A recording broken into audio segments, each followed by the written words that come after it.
بسم اللہ الرحمن الرحیم۔ نمازی خسوف۔ چاند گرہن کے وقت کی نماز۔ چاند گرہن کے موقع پر بغیر جماعت کے 2 رکعت نماز پڑھے اور ہر رکعت میں سورۃ فاتحہ کے بعد قرآن پاک کی جو بھی لمبی سورت، سب سے بڑی سورت آپ کو یاد ہو، پڑھنی چاہیے۔ بعد سلام کے توبہ و استغفار میں مشغول رہنا چاہیے۔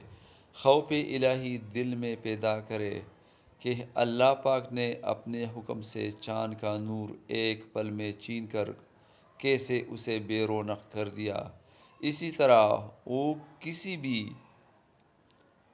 شخص سے، کسی بھی چیز سے ایک پل میں تمام تر صلاحیتیں چھین سکتا ہے۔ تو ہمیں اللہ تعالیٰ کا خوف کرنا چاہیے کہ یا اللہ، جس طرح تو نے چاند سے ان کی صلاحیتیں چھین لی، اس طرح ہم سے اپنے احسانات اور اپنے انعامات واپس نہ لے۔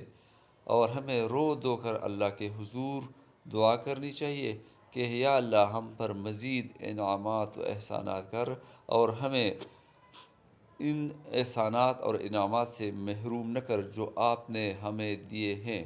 ہمیں مزید صلاحیتیں عطا کر اور ہمیں جو صلاحیتیں عطا کی گئی ہے اسے ہم سے واپس نہ لے۔ یا اللہ، ہمیں تمام بیماریوں سے اپنے حفظ و امان میں رکھ۔